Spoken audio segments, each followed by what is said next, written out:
Welcome in Zefir7 Designers Café on behalf of the BNO, the Association of Dutch Designers, and usually hosted by Stroom Den Haag. But now we are online, and at this moment I am talking to you, and I have to switch off my sound here. Yes. So we will have an evening with two groups, Studio Pointer and a group with Daniel Sigersma and Rudy van Delden. And I will give the word now to Céline Hurka, who will be our host this evening. Here we go. Hi, everyone. Thanks, Vincent, for the introduction, and thanks, everyone, for watching. We were very much looking forward to tonight's program. So this evening is very much about coding, independent design practices, collaborations, and interdisciplinary work. So as Vincent just mentioned, we invited two guest teams, and I'm personally super excited to introduce them since we all met in different contexts at the KBK here in The Hague, and also tonight is quite unique since we're all online, but all based in The Hague. I've been seeing the works of the designers and also photographer for the past years. And what I find really inspiring about their practice is that they take it so seriously, but that there's always so much humor and weirdness found in almost all their projects. So yeah, let's start with Rudy and Daniel, and then afterwards Asya and Jakob, and with their Studio Pointer, will share their presentation. So after all of this, there will be some time for questions, so please put them in the YouTube chat or message us directly. And I also want to thank Mika for designing such wonderful visuals for this evening. He's currently graduating from the KBK. Please go and check out his work and see his graduation project in summer. I'm already quite excited. Mika, would you like to say something before we start about the visuals? Yeah, sure. Maybe really quickly. Thank you also for, it was really nice to just really quickly, with all freedom, create some nice visuals.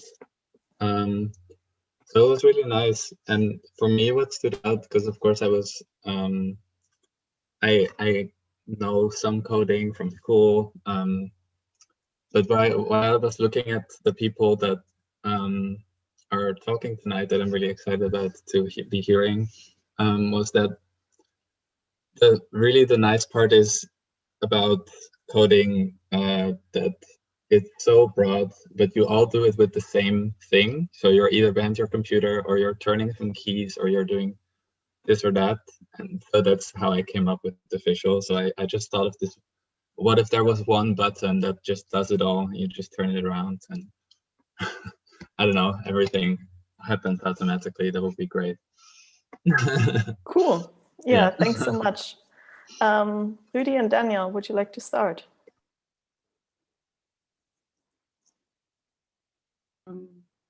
Yes, thank you, Celine, of course, for inviting us, and and Zefir7, of course. So we're gonna mainly talk about our Grotto project, Grotto Nu.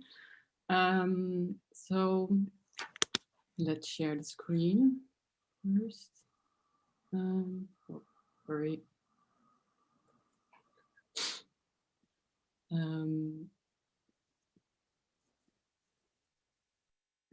Yes.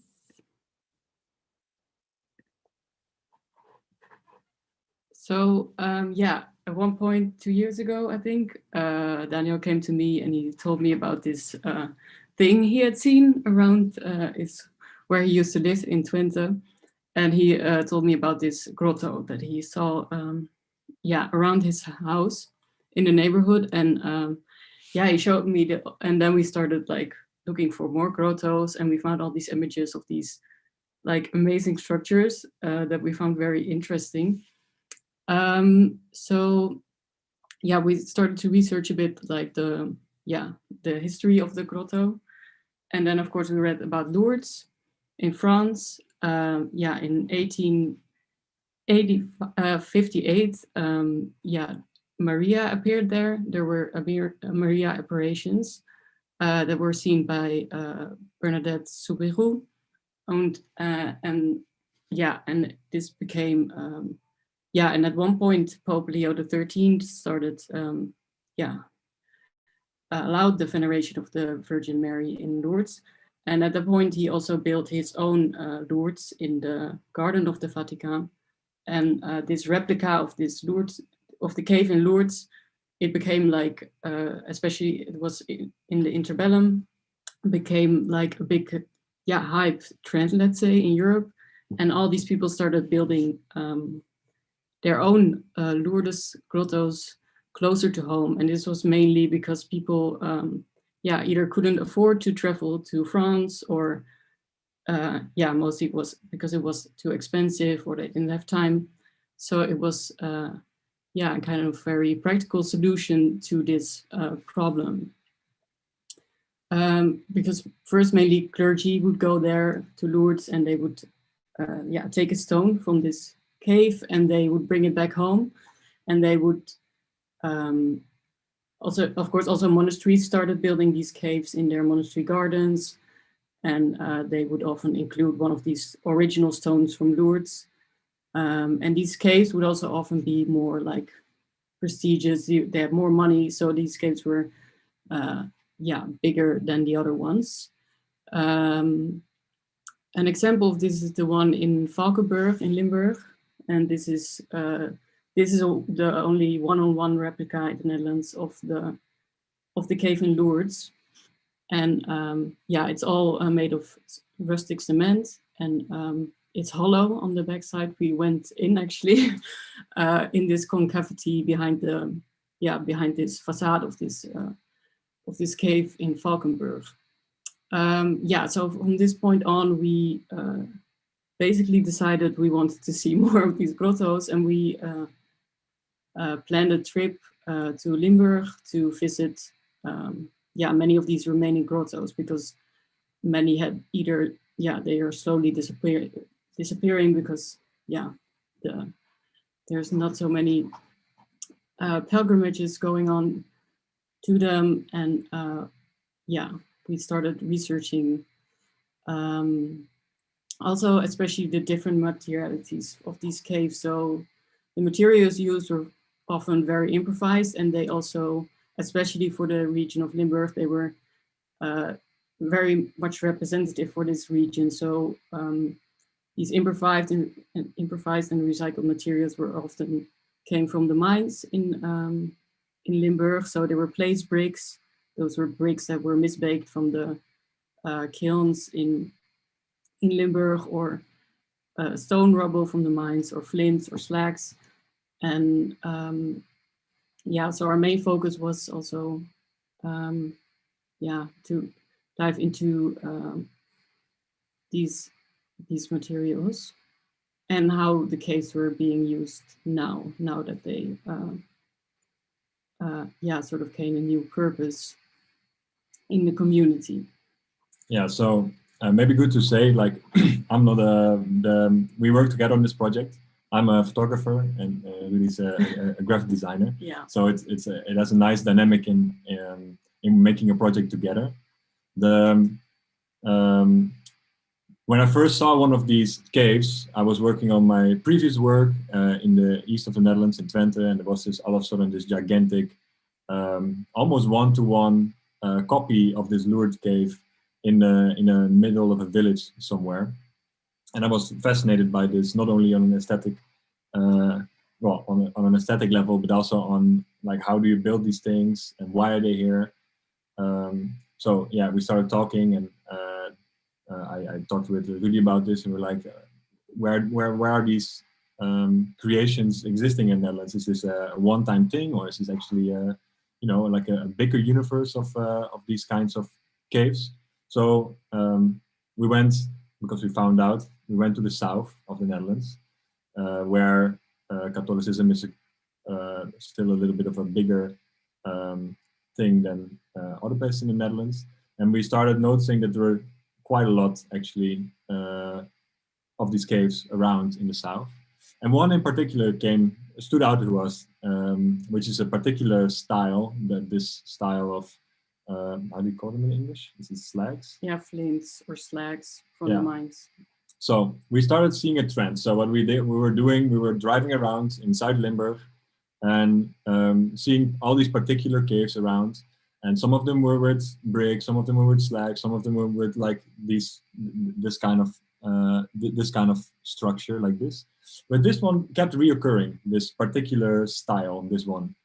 And we started figuring out this it can only be one maker, or like this is one person who does this. And we figured out this is a very particular story. It's the story of Berke Habets, who is a pilgrim, or used to be a pilgrim. And this man made over 80 caves all around of Europe. And we were quite fascinated by his story, because he, in his way of surviving, let's say, his way of going through life was building these caves for people. So he would go and knock on someone's door and say, okay, I built you one of these caves in your backyard, but in exchange, you give me food and a place to sleep. And in the end, I build it and I gift you one of the sculptures of Maria, which is in that building. But the particularity of this and the way he builds these things in a very, I would say, organic way. We did an interview with his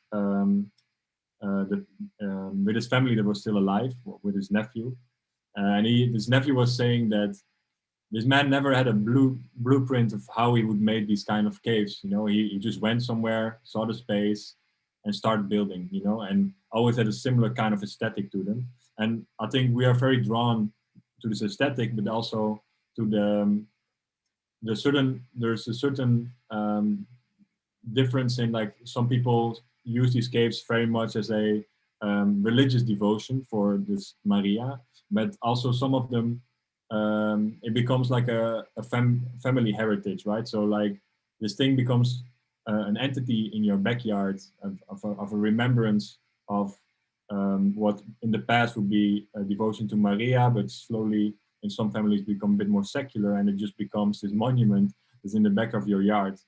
And this idea of this you know, building these kind of things a little bit in the flow creates this really beautiful organic aesthetic, I would say. Let's see. Yeah, so for here, this newspaper article says, yeah, so he was actually very old also when he was still building these caves. He was like almost 80 when he built almost 80 caves all around Europe. Yeah, so we were mainly actually very inspired by his story, by the story of Berke Habets. So we planned our route to Limburg. So these are all the caves we visited. Mm-hmm. And especially one this was in a monastery garden. This was a monastery garden we visited. We had seen online that there were two very special caves in this garden, this monastery or this cloister. And but of course you cannot enter these gardens just randomly. So I called them, and I got the Moeder Overste, superior mother, on the phone, and I asked whether we could make an appointment to visit these Lourdes caves. And first she was a bit like, questioning why I was even interested in visiting these caves, and she was a bit reluctant to, give us an appointment. But in the end, we got an appointment to visit these caves. And one of the nuns who actually worked in the garden, who was in charge of taking care of the gardens, showed us these caves. And and then mainly at one point, Daniel was photographing the caves, and it was very cold. And the nun who was there with us, she was actually, before that, she had been working in the garden, and she was like, her clothes were a bit dirty from all the work, and it was wet, and I talked with her for 2 hours while Daniel was photographing this cave, and it was actually kind of cold. But it was, maybe you can tell more about that. Yeah, because what I like about the project is also it's not just a universe of all these caves, let's say, but it's also we are looking for these caves with a very particular interest, right? And some people have this very religious implication with it, and some people have a very architectural interest in it. So we created this whole network of different people, like connoisseurs, amateurs, Christians, but also enthusiasts just like us.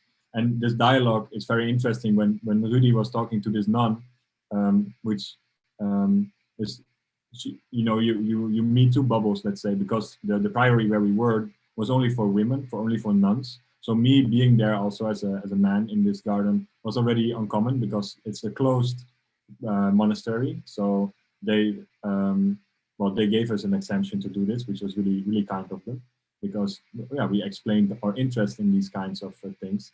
And this dialogue between our interest in this cave and the why these were built, and her interest in her more religious devotion for these caves, gives also a very, I think a very meaningful from my side conversation, where it's a little bit of an awkward angle that you read to each other, but it's a really lovely process. And seeing all these different caves, because in the end, in the beginning, you see quite some one-to-one copies of these Lourdes caves from in France, but slowly also you start seeing adaptations to these caves, right? Because of sizes, but also some of them are in the middle of a domestic living space, let's say, or like in the middle of nowhere. And that's really, that's really the fascinating part of these particular caves. And you could say actually maybe Grotto, this project that we are doing, was also maybe more of an experiment of what are we actually doing? Where did we roll into? Because we started photographing and documenting quite obsessively all these caves, but what are you going to do with this content? Like, okay, you have all these things, photographs, and they're fascinating to us. So at some point we contacted the Meertens Institute. We were asking, maybe they're interested in having this as an archive for their, within their archives, specifically on apparition and... so the Meertens Institute is mainly focused on documenting and researching Dutch culture and language. And that was also sort of like a turning point in this project. We actually already had documented all these caves before we sort of started, creating this sort of like supports financially, and also like in terms of, how we wanted to actually exhibit or show this project. So, and then we found out, or then we came at this point that so for example, for Meertens Institute, it was not scientific enough, the project, because we had kind of like still this artistic approach to it, but still then the documentation of the grottos was still very methodological. And then, for instance, we also at one point started to look for other funding more in the art scene, but then it was sort of, it was too much focused on documenting these caves. So, so actually that led us to the point that we were thinking, okay, where do we have find the space to actually exhibit all this material we have gained during our trip? And like, we did reflect on the grottos in terms of like these small scale models, and we had the archive material. So we started thinking about how can we create our own space to still, show this material to the world, let's say, but also in an interesting context, as in, where it feels has another take on these grottos. So then we started developing this idea of the Grotto Generator. And what we mainly did was, so at one point we found these, the live stream of Lourdes. So on, you can basically also on YouTube, there's a cam on the original cave in Lourdes, and it's live streaming 24/7. And what we found interesting was this sort of, that there was this online space for, the veneration of, in this case, the Virgin Mary. But we also like this sort of like screensaver-like quality it gained, and that it sort of like was this online shrine. So, and that it was also the simplicity of it. And that we started to combine with our interest in the materiality of the caves and the architectural features that always came back in the cave. So the builders of these caves, they always gave their own interpretation of the miracle in France, which they gave a shape, and that was this cave. But there were always certain features that came back, of course, the Virgin Mary, but also the outlines of the original cave. So then we started writing this code that would generate a new grotto every time, like sort of somebody would visit, or actually every time, would build a new grotto every time. And that provided a space for us to present all the material. To hook into this a little bit. So as a photographer, it was a very uncommon process for me, because normally you go, well, you make a work, you observe, you start thinking about the storyline maybe, or like the narrative you want to see, and you start thinking about the certain edits you want to have. And the interesting thing about this process is that the process itself almost became like a little grotto we are making, because we had an excess of content. We had a lot of sound recordings, a lot of video, a lot of photography, a lot of archive material, and we in this way, like treating this content also a little bit as one would treat a new grotto you would make. You could actually utilize many of the content, and together it becomes this amalgamation of all these different visuals, but also stories. And that idea suited me very well.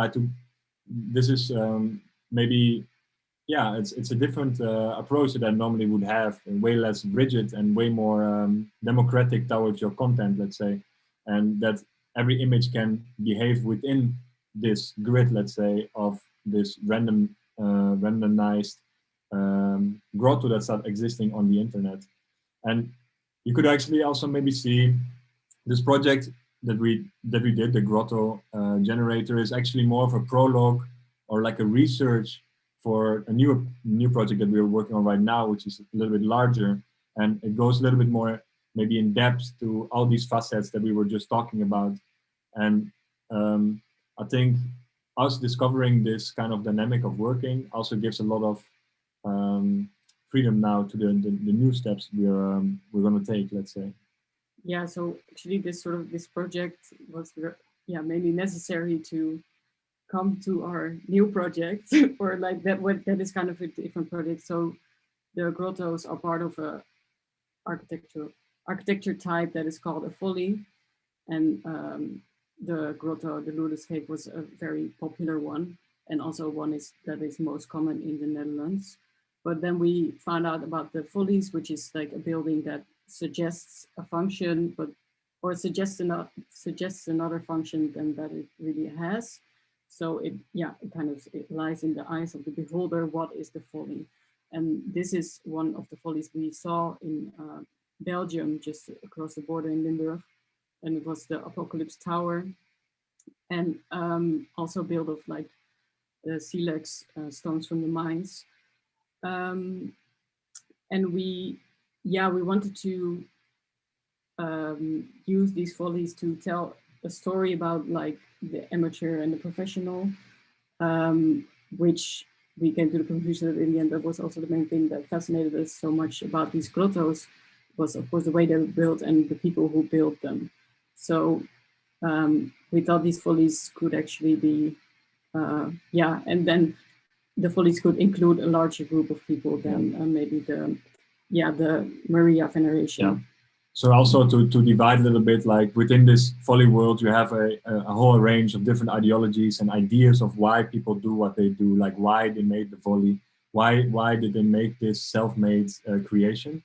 And getting into this is very interesting to figure out the motives behind the Grotto project. You also have this question, but often it's from a similar standpoint, and we like to broaden this universe in that sense, and get all these beautiful storylines out of what makes people move to make these particular self-builds. And then so we wanted to document these self-builds, but then we want to include our own process as, so we had this idea of building our own grotto, and now, which we didn't find a place or the financial means to actually realize. So then we, yeah, so now we mainly want to build a folly, which is of course also the grotto. And we thought it was, yeah, so then we wanted to document these follies, and then we were like, okay, but then we're doing sort of like, again, the documentation thing. And then we thought it was interesting to, if we are actually via the follies are reflecting on this relationship of the amateur self-builds and the professional, to also build our own folly and use this process in which we go through to actually be able to build such a thing, because we're amateur, we don't know anything about like self-building, to take this as the line on which we explore the other follies in this documentary. And to conclude, I think what is interesting in this process, what we learned is there's with making such a project, you also becomes a bit more critical maybe, and also like you look at your content, you look at how it can be utilized. And I like the fact that part of this project is very, let's say, not documented, but like a document that is part of an archive and has been used now by a scholar to look at these particular operations, or like this particular a study of religion. But also on the other hand, it can exist on the internet as a endless generated grotto, in this sense that tries to simulate that what we are seeing in those caves. And I think it's a nice, I'm happy that this is a possibility, let's say. And in our next phase, in this next project, we try to to go even more in depth with this kind of process, and even more self-reflective on this. That's nice, and that's for now our presentation. Yeah, I think that's a full story on the grotto for now. Yeah. So I'll stop sharing the screen. Hello. Hi, thank you so much. It was a really great presentation. It was very nice to hear all the background stories about this that I also didn't know before. I have a question, but I think I would like to ask everyone else if they have one first, or if someone wants to react in general on this talk.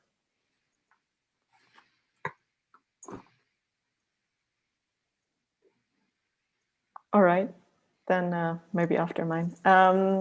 So yeah, I was wondering, you now presented this as a website, which was of course heavily depending on coding, and I think you launched like a month or two ago. How would you present this in an exhibition context? And yeah. Well, we had a couple ideas in the region. Sadly, obviously, we all know the fact that Corona happened, so we had to postpone some stuff. In a physical matter, we would like to build our own cave or grotto, or like have a form of like project these self-generating the auto-generated grotto being projected in particular places where they would find a nice context. Because you know what is nice, if you have a physical presentation, or like we have right now, you can invite all these characters that we have met throughout the process, like the expert who knows about the building style, the historian. The interesting part is that in the region of Zuid-Limburg, we have visited some local history clubs, let's say. And these local history clubs, they have people who are so immersed in their own local narratives and local histories that often one of these caves is part of one of their interests. And then having all these people around when you have such a projection, and maybe also a little bit of an uncommon depiction of those caves, creates a really nice dialogue between all these kinds of people. And it's nice to stimulate this also. So like have a priest talk about what he thinks about these things, or have this expert talk about it, but also have the local historian have their say in their appreciation of these kinds of things, and then it becomes also a personal story, and that, I think that's very that's how it would be beautiful if it would be a physical presentation. Yeah, I guess this is also something you can certainly take into the next project, like you already kind of mentioned as a teaser. Yeah. I think at one point we also had this. We actually had a talk with somebody who owned this castle, right? Or like this. So, and we all, I don't know if that we would indeed project it somewhere there, and then have this event around it. But I think also it could be mainly, or for instance, for the Folly project, it could also mainly be seen as also to as a second platform to promote the documentary in the end. So let's say you send it into film festivals, but it could also be, I don't know, if it's a virtual Folly online, and then maybe once in a while the documentary is shown there and people can visit the website and view it there for, like, I don't know, a day or an evening, and then it goes offline again, but then there's still maybe the virtual Folly going on there. So I think it's also it's an extension of the project. Yeah, very nice. Looking forward to all of this happening, hopefully. Are there any questions now, or should we maybe move to the next presentation?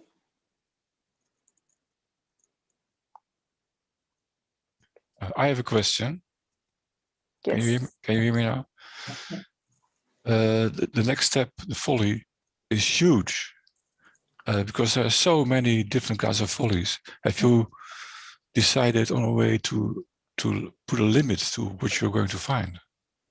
Well, first we want to limit ourselves to the Netherlands and Belgium, of course, but then there's still many. Actually, in the Netherlands, there are more than you would expect. We're mainly now, we got into constant contact with self-builders that are still alive, because many of them have already sadly passed away or not, that are still actually building. So there's the one, Ger Leegwater from the Dutch Kremlin, we would like to visit. And we also talked with, for example, the Donderberg group, and we mainly want to involve some experts, and then also ask them about their favorite Follies, and then sort of in that way create sort of like a list of the most interesting particular ones that we would like to visit, because some are more interesting than the others. So I think mainly to talk with also other people, we want to in that way.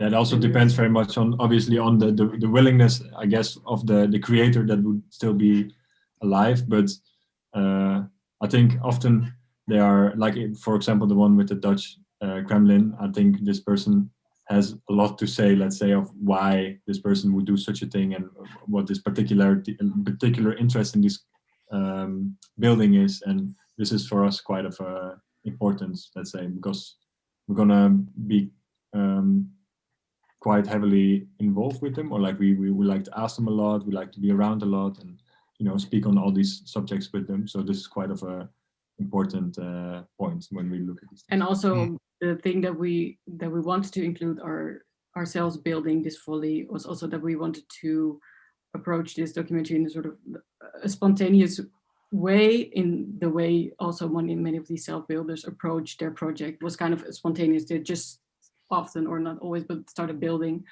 something that was in their head and just had to materialize.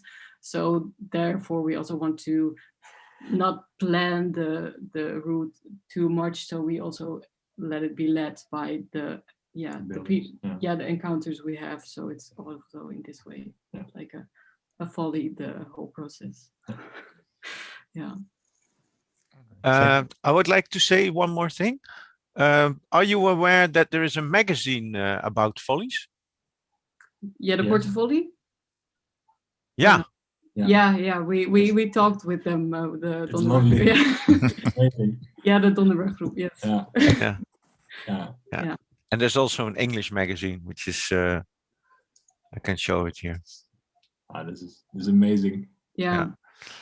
So it is, yeah, quite a popular phenomenon. It is. It is. Yes. Portfolio, yeah, that's the one. Yeah. Yeah. Lovely title. Okay, Celine, shall we move to the next party? Yes, Studio Pointer, are you ready? We are. Yeah. Perfect. Yeah. Sure. Please start. Yeah, and thank you so much to Celine for inviting us, and yeah, thanks in general for having us. And we're going to share the screen. Yes. Yeah. Let's try it.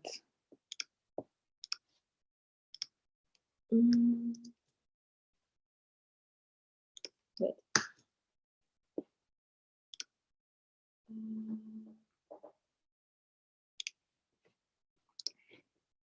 Can you see it fine? Yeah, I think they should. Otherwise, they're gonna complain. Yes, it's Yes. working. Okay. Right. So my name is Asha. And my name is Jakob. And yeah, and we are Studio Pointer, an interactive media design studio based here in The Hague, in Scheveningen. And for this talk, we needed to write like a short summary of our work, for which we wrote that we're hunting for treasures within the new media landscape. And we thought that it's actually quite an accurate summary of what we're doing in our work, and also in general. That's kind of the mindset that we have.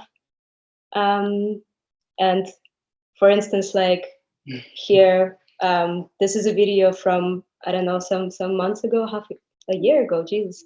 Yeah, during the first lockdown, we downloaded Sims 3, and then we realized that like before 2020, even like social distancing was a thing, but just because you look at it now, it's something completely different.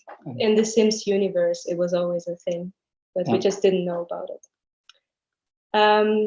Yeah, and starting off with that, we would like to first talk about one of the first works that we did when we just started as a duo, which was in 2018. And the title of it is quite descriptive because it is about nature documentaries and the Matrix soundtrack. And it also kind of started as an unexpected discovery that happened when we were just having an evening, like a dinner with our friends, and we decided to watch The Matrix. And after it has ended, the end titles were still playing, and somebody just randomly switched the tab to nature documentaries. And so we were just captivated. And this combination of how the Matrix soundtrack, so epic and monumental, was like transforming the raw footage from the nature documentaries.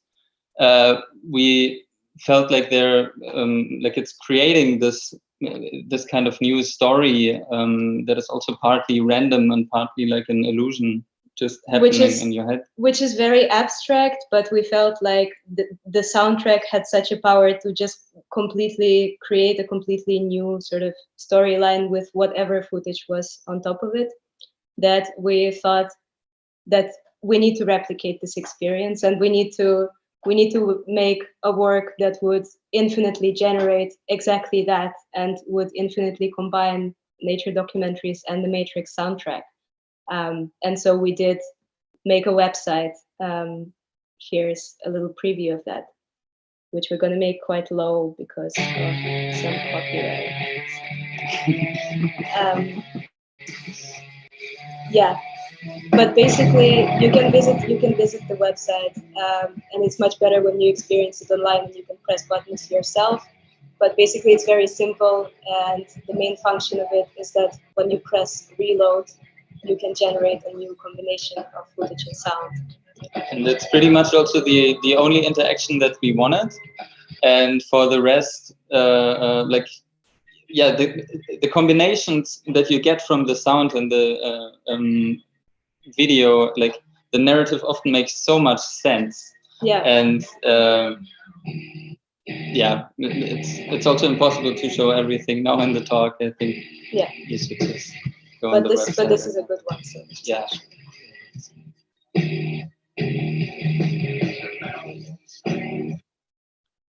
Yeah, so we basically made this thing, and we actually really enjoyed watching it ourselves, and we started showing it to friends and sending links around, and we, like, from the beginning, we didn't have any ambition whatsoever of this becoming like our public work, but then it kind of, yeah, like over time it just turned out that it clicked with quite a lot of people online, and then people started writing about it and inviting us to some exhibitions, and some commissions actually came out of that later. So that was a very encouraging start for us, because we just really didn't really plan on that. And we also we just realized then by having these self-initiated projects, which we just do because we really want to do them, and without any specific goal, we can like, it still shapes how we are seen and how people associate us, and how like what kind of jobs we might get out of this.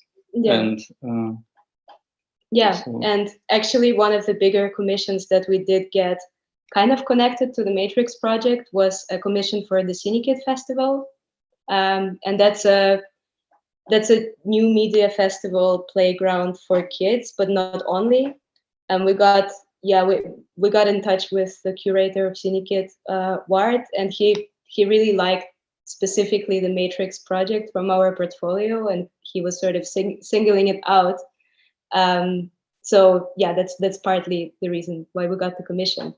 For the assignment for which was to create something big and something interactive, and yeah, like something fun for kids, but not only for kids.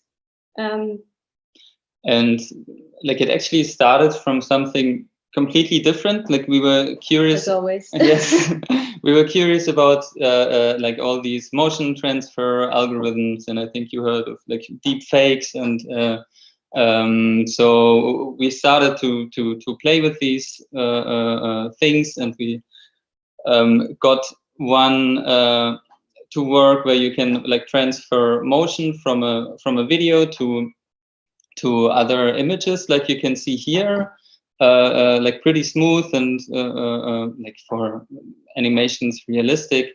And we got a huge database of this, and just gave it a run, and it was calculating and calculating, and we went for a walk. And when we got back, when we came back, we sort of we realized that we did something terribly wrong, and we ended up with thousands of weird sort of Frankenstein creatures that all looked completely different, and that were definitely not supposed to come out of that tool. But at the same time, like, they had so much character, and they were so lovable, and like somehow also through the movement, even when like the visuals were very abstract, or like wrong, like it still felt like they're kind of alive. Yeah, and basically, just to explain the way exactly that happened, is the undertrained model of machine learning sees images completely different than a human eye. So for it can be, if it's not trained enough, it can be very difficult to recognize where is the head and where is the ass of an animal, or especially with two-dimensional image. And that's where we get our Unimals from. And speaking of that, the name of it is kind of an homage of for this random ass creature toy that we just found it on the internet, and it was some sort of limited edition toy from the 50s that was supposed to promote agriculture for kids. And that just, yeah, it was just produced and stopped existing. It was never produced again, and we wanted to immortalize the Unimo in the name. And then, like, we had like this evolution of fantastic creatures, and we were thinking what kind of habitat would be natural for them, like which environment do we want to put them in. And also, if we put them in an environment and we step back and sort of let them crossbreed and evolve, do they die then? And if they die, then what happens? Do they just disappear, or do they leave some sort of artifact? And yeah, in the end, we created these landscapes for them. And here you can see a little time lapse of like 30 minutes of the evolution, and you can see that when a creature disappears, then it leaves mark on the landscape, and it transforms its environment together with the whole evolution process. And for the landscapes, we use the guns, which you probably saw somewhere on the internet, and they were kind of starting at the time, and we were like also excited to try that.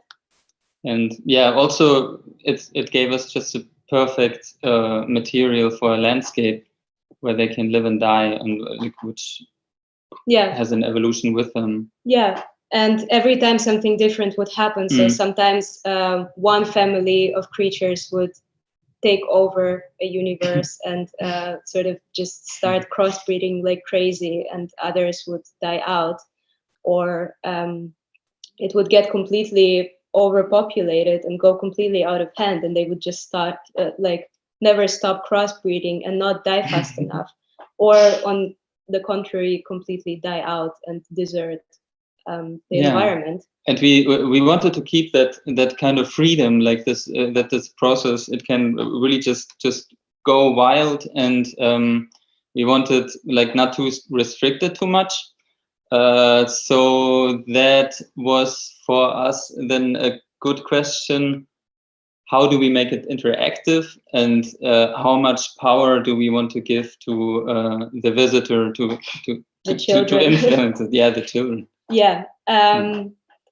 Yeah, and for that we had this idea that it would be a very nice interaction if you cannot really directly influence the animals, the unimals, but you can connect the different screens, and you can sort of open doors in between them. And then we thought of this quite analog system where you can plug cables from one screen to another, and you can open these portals through which the unimals could travel. Yeah, and then you have like a limited influence. You can like a bit decide like which animals are going where, and like who could they mate with, or like which world is died out and should be repopulated. Yeah. So together with the interaction, it would be this sort of ongoing process of migration, and you would never know what would come out of it. Yeah, and it was so hard also sometimes to stop these boats. Yeah. So this was the complete work, and this is a little trailer that we made for it.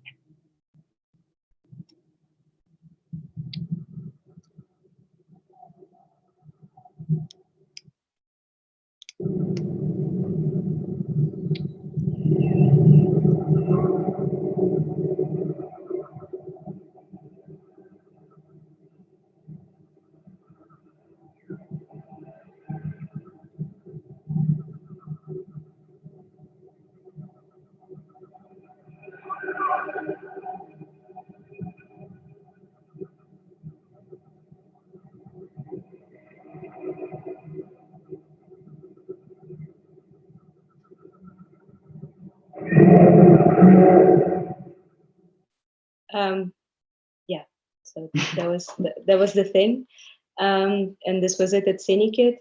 And we also had a lot of fun producing the structure itself, because we were inspired by multiple things, and we sort of wanted it to look like partly an incubator, but at the same time the sort of very light thing, which was not, which would combine sort of chaos and order in it.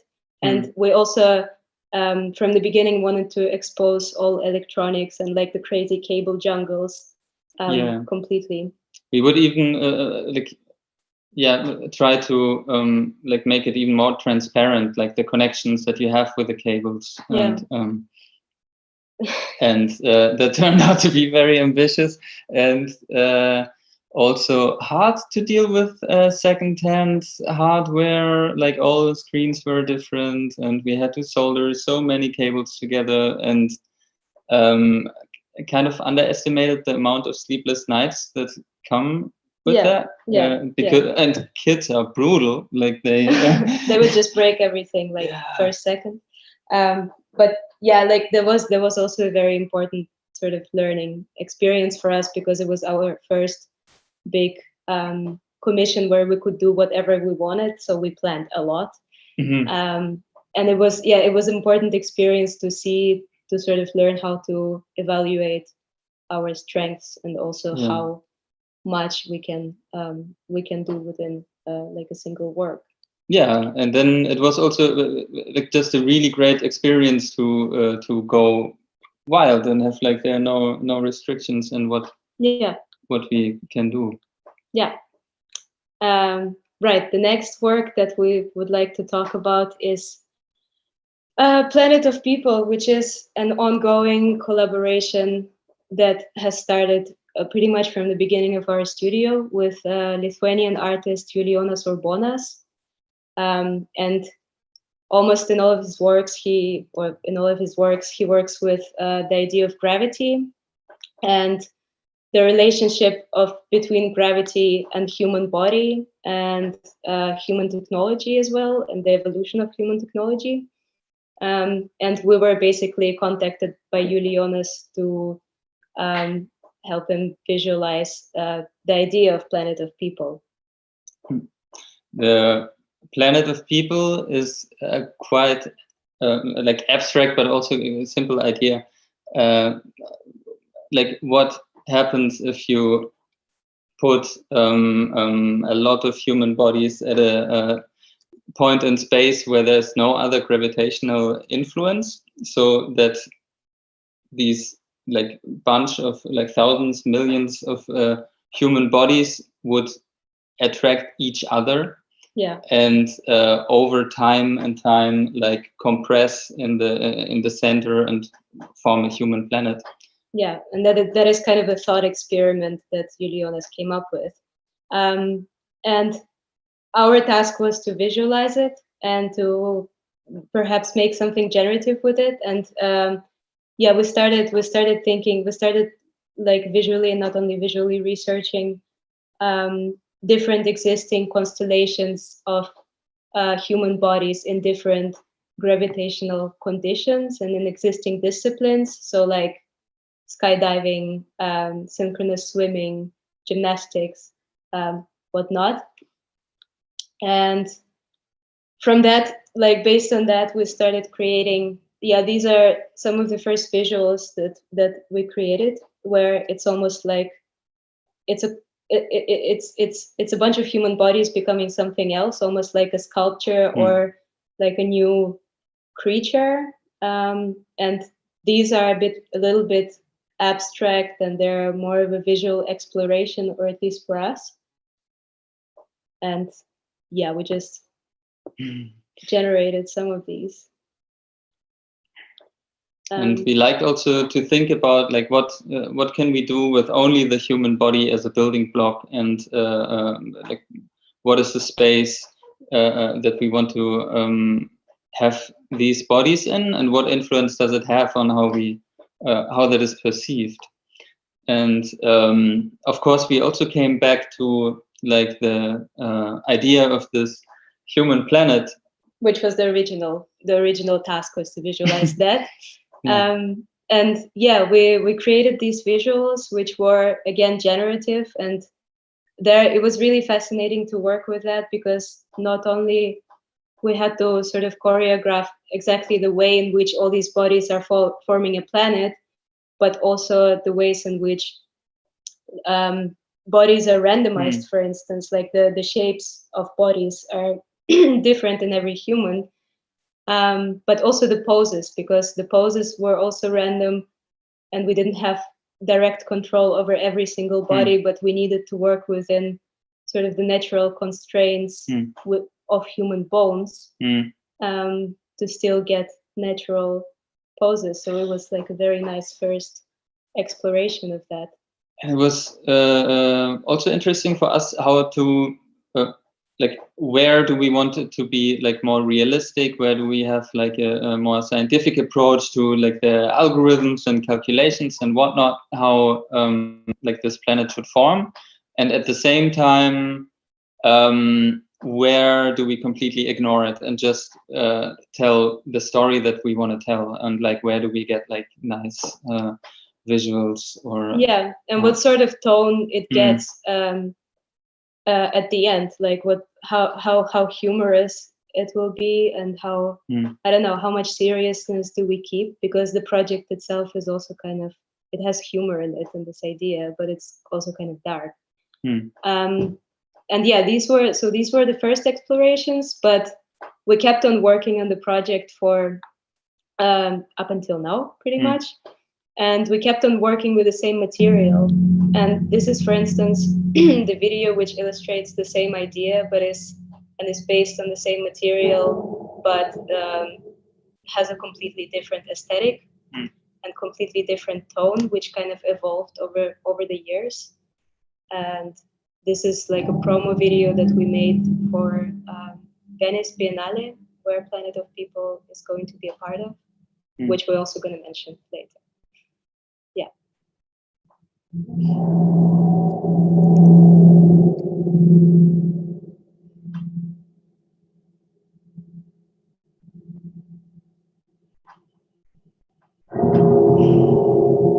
And you can actually see that also a little bit back in the tools that we were creating for this, that was a constant evolution, and we were always like building up on kind of the tool set that we had before. And like then for each project and each brief, each video, I don't know, like we had to change it because it's just too custom. Yeah.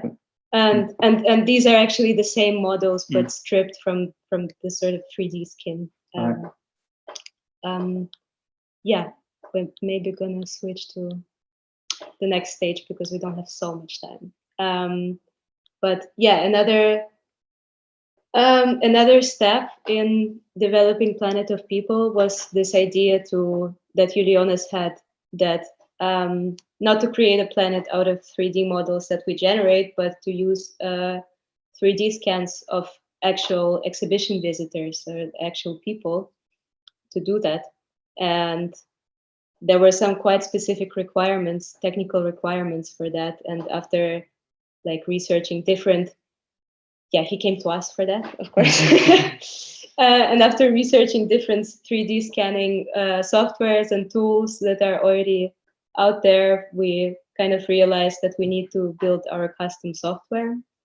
Yeah, because it had to be very fast. As a visitor, you want to also like see yourself in the installation, and it had to be cheap because budgets, and then it has to be easy to build and to maintain and to use and robust. And so we started like on developing this the scanner, where like you can see here a video of also a simulated forming of a planet in a solo show of Julianas in Vilnius.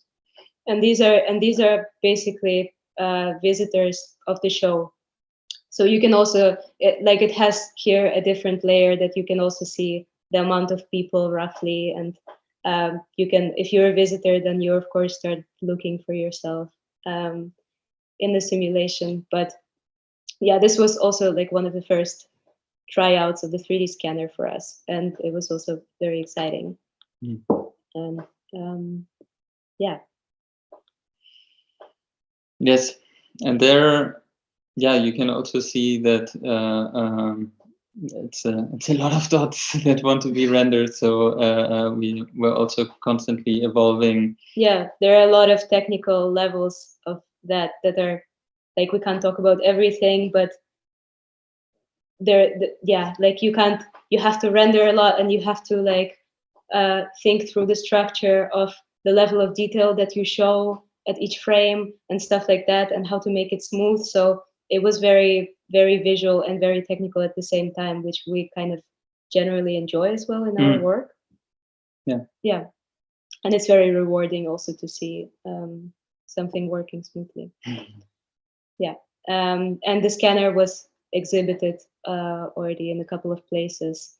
So yeah, this one was, for instance, in Edinburgh last year, just before Corona, and there we projected the planet on the dome of an observatory, which was really cool. Yeah, the collective gallery in Edinburgh. Like, it was also great just by like that physical space of these half sphere where you're standing in. Yes, it was quite immersive. Yeah. Mm-hmm. Yeah, but basically at some point we realized that we're actually developing a quite useful tool, perhaps for other artists as well. And recently we got funding from Stimuleringsfonds to push further the scanner software and to actually develop a software that we can share with others and make open source. So we're currently working on that, and that is also like a really exciting tool that we're planning to use a lot in our future practice. And here are some screenshots of that. Yeah, because like in a way it can be really a very interesting interface to like between analog and digital. And a lot of like artists in our field have these kind of cameras. They're like Kinect and real senses, and a lot of people are really familiar with them already and have them at hand in their studios. Yeah. And this is this is Mr. Blue. It's very patient. It's being scanned hundreds of times a day, sometimes, or even more often, and traveling with us from studio to studio for 3 years now. It's even here right now. Yeah. Right, and one really exciting thing about that scanner software is that it's so fast that it can basically record 3D video.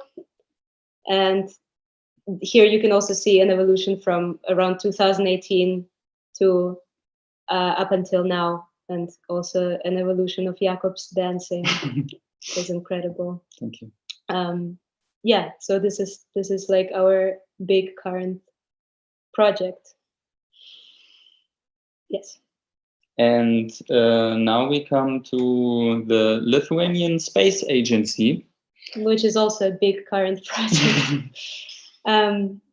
Right. So Lithuanian Space Agency is a continuation, or actually an extension of Planet of People in some way, and it is basically the idea that we're going to present Planet of People in its latest instance at Venice Biennale this year, if it is still happening, which hopefully it is.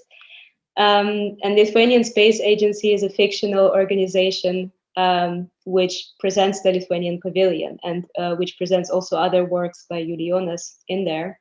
And it's an agency that researches space and gravity. And apart from the scanner, we needed to create a visual identity for it. And yeah, like there we started with this idea that we don't really want to create completely new visuals, because we have over the years generated so much visual output that we can base the identity on some of it. And also just by watching a lot of these like human bodies from different angles. We're also not the first ones, but you see like characters in them, and like almost you start seeing texts. Yes, and so we thought it would be really cool to have some sort of like typeface, or rather lettering, because actually every character is different, but we're not typeface designers, not even close. But we could create this custom software where we can sort of collect all the poses and all the like rigs that reminded us of characters, and then just see what happens. And it's kind of illustrative and it's kind of naive in a way, but at the same time, it reflects on a lot of themes that came through during the years of working on Planet of People. So yeah, of human body becoming something else, and becoming like larger structures and combinations, and also like different human bodies seen through different lenses, like computer vision. So yeah, these were some of the first results that we got. Yeah, like where you can also see that like it just smoothly transforms from being something very cryptic to readable lettering, very readable, and just human bodies. Yeah, and it has both dynamic and static versions, and in the static one, we kind of liked that it's different every time, because every time you sort of pause it, it looks different, and it again, like it exists within this range of looking more like a human body, or more like a typeface, or more like an alien scribble, cryptic, something like cave carvings or something. And this is the website of LSA, which is online at the moment. And we thought it's also quite fitting for something like a Lithuanian space agency, which is also kind of cryptic and ambiguous in and like funny what is also. real. Yeah. And moving on, being a part of Lithuanian Space Agency at the moment, we also worked on a book, which is not what we usually do, and we worked on it together with our friend Jan Eckers, and that was surprisingly a really fun job to work on as well, because, not going too deep into it, it's a collection of it's called an annual report number 1 from the fictional Lithuanian Space Agency, and it consists of different texts by Julijonas, but also by different scientists that kind of responded on the idea of Planet of People and how scientifically possible that would hypothetically be. But also it includes visual material from the pavilion architects, for instance, and from us as well, which is this graphic essay where we sort of collected some of the visual output that we've been gathering throughout the years. And it was just printed recently, and we're quite excited to hold it in our hands. And so that was it for Lithuanian Space Agency. Yeah, like also if it sometimes feels for us that we are completely immersed in the world of the human planet and space, we do have other projects. Not all of them we can talk about because some are top secret, but this. Yeah, but we thought it would be nice to end with this one, because it's kind of a continuation of the first project that we started with, of the nature documentaries and Matrix soundtrack. And we said that it led to more commissions, and this is actually one of them, because we got invited to another media festival for children, this time in the UK.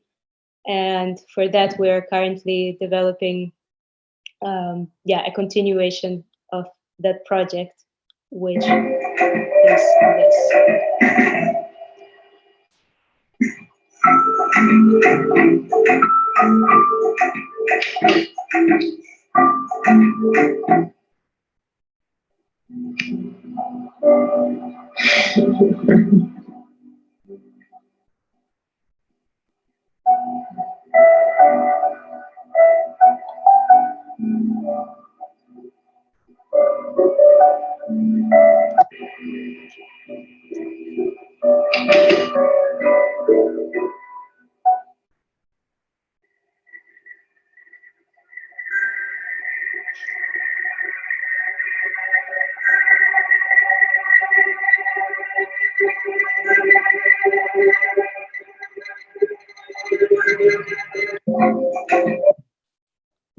Yeah, and we just loved how powerful this is, that the sound like transforms what you're seeing, and that also like the images themselves, they start to look different, and you notice different things, and you're like forming this story with it. Yeah. But basically we had this idea of a cinema which is never ending and which you can generate with a click of a button, but also you can just sit back and sort of watch it infinitely, and it would always come up with different combinations, and this time they would be separated by genres and specific animals that are featured, because this time it's made for kids, and we're like curious how they're going to react to that. And it also reveals the kind of technology and the simplicity of the combining of audio and video, but it's still kind of powerful in its narrative. Yeah. And so we thought it's we can end it with this little snippet.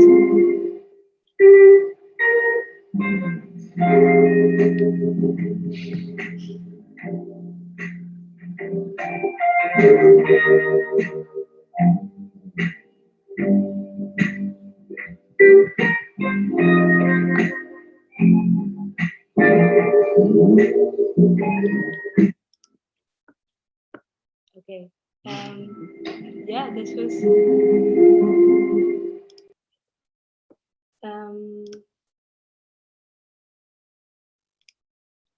This was our presentation. Thank you. Wow, thank you so much. It's really impressive to see the amount of work and the amount of different work that you've been producing over the past years. It's even more than I thought it was. Are there any questions so far? By anyone here on the studio, but also maybe on the live stream on YouTube? Check.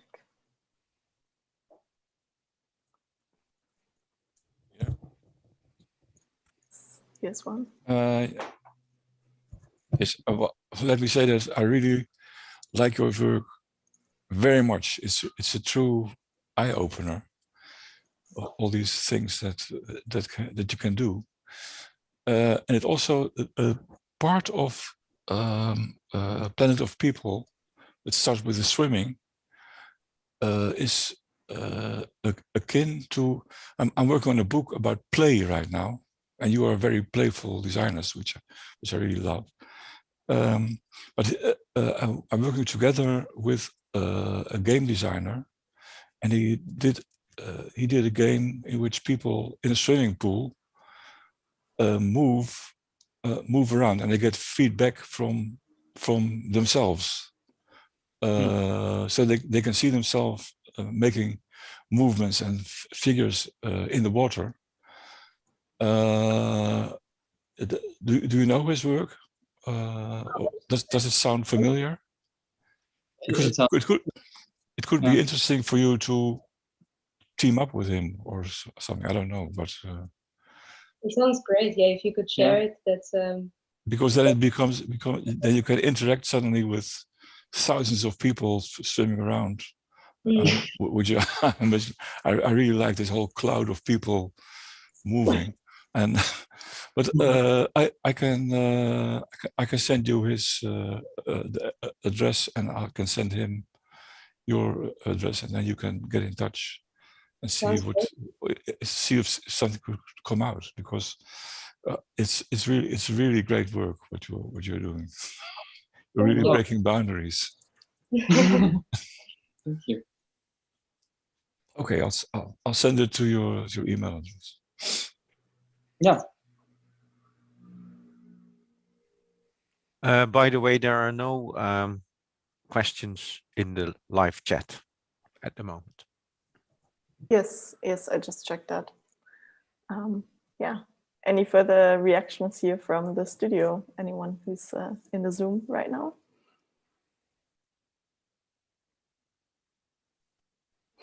I really love the animal project. It's really great. That's something I can say. I love that sometimes they all die out. Like, yeah. It reminds me of Zoo Tycoon, which I love to play.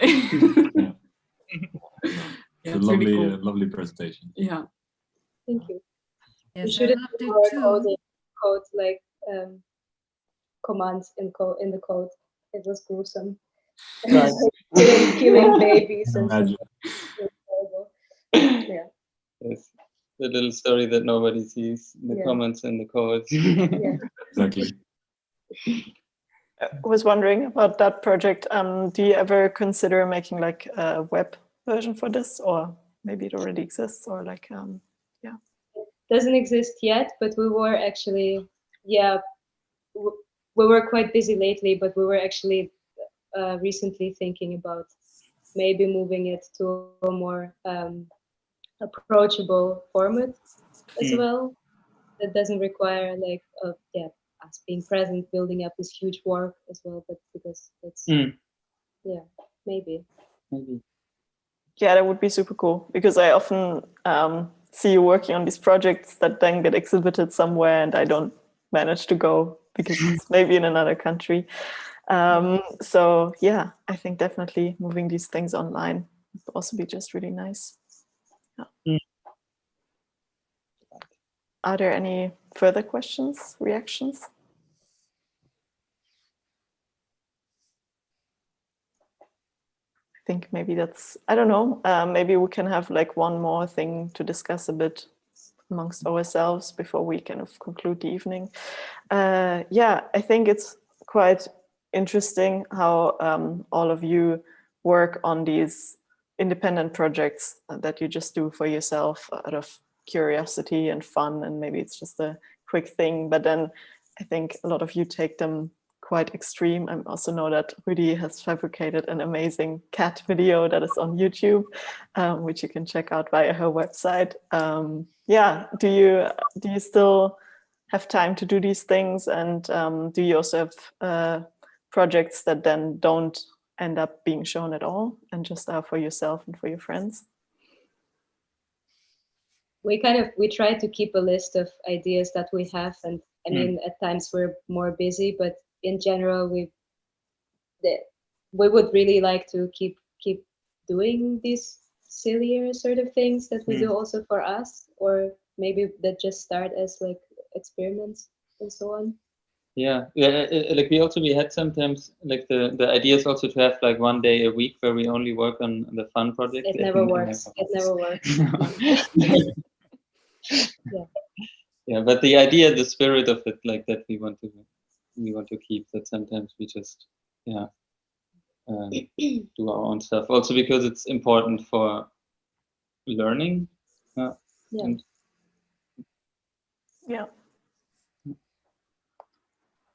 How about you, Rudi and Daniel? Well, in our case, we work together on certain projects, and I think also separate from each other, we have like other projects. I think that's it's very nice because you can also take these kinds of projects back into the collaborative works, let's say. Yeah. So, but I also totally agree with what has been said previously. Yeah. Yeah, I think for us it was indeed like what you said before, also mostly actually also to, when we started collaborating, to define what are actually our like shared interests, or like how we would work together is in, and of course it's with these projects, I also sometimes do them for myself, but I think with two people it's actually easier to actually, or to get really caught up in that, but then just really go for it, because you constantly are talking about it with each other, and then to just make it. And maybe where you sometimes when you do it alone you might stop because it's like, okay, I don't know. So and also on a practical level, I mean, in the experience we had in the south is that people from Limburg are very talkative, and it's, I love it. But you know, the curse can be sometimes that if I would go alone, I just talk, you know, and then I sit with people in the living room, and it's lovely, and but nothing, you know, externalizes. And it's a really nice dynamic when you have two people where you can, you know, take over the conversation and, you know, either capture things if necessary, or like sometimes, you know, switch this dynamic.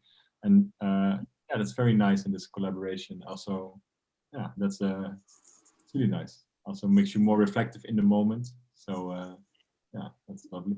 Yeah, and I think when people make these projects for themselves, they should always put them out on their own website or like put them out, because I think, I don't know, it's also still fun for others to watch, and it's also still part of your what you do or something. And it's super fun. It's lovely. So, and we had no all the time we spent in Limburg looking for all these stories and people and caves.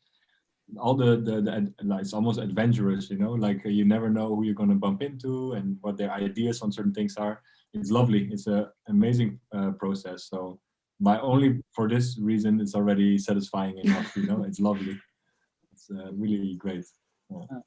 Like, was it always easy for you to get access then to these caves? Well, I think I think our experience in the south was quite nice, because often people were quite passionate about these kinds of creations that they have there, and many of them are the people we spoke to are people who are very verbal, let's say.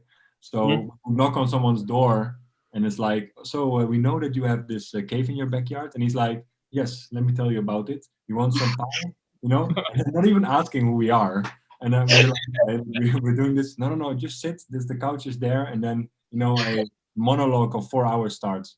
So you sometimes need to you know, be a bit tactical on this, but I think this is very lovely about that's the privilege, I think, of working in such a subject matter, because often people are very proud of these kind of things, and yeah, that's lovely. That's nice to see. I think that's very charging also when you make these kinds of projects.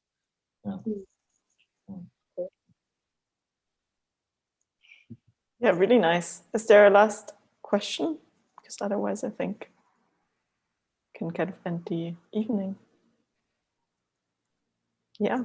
So yeah, thank you all so much. I had a lot of fun. I mean, yeah, thought it was really fantastic presentations, and also presentations I think that you specifically made for this evening. So thanks so much for putting in all the effort, and I wish you good luck with all the ongoing projects. And yeah. Thank you very much for everything. Yeah. Yeah. It was really nice. Yes, also exciting. Yes, indeed. Thank you very much, all of you, for your presentations. Celine for hosting the evening.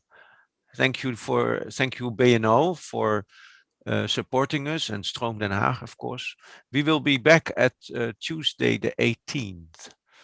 And we will keep you informed about what we will present then. And please, Studio Pointer and Rudy and Daniel, keep us informed about your next steps and moments that we can see new things.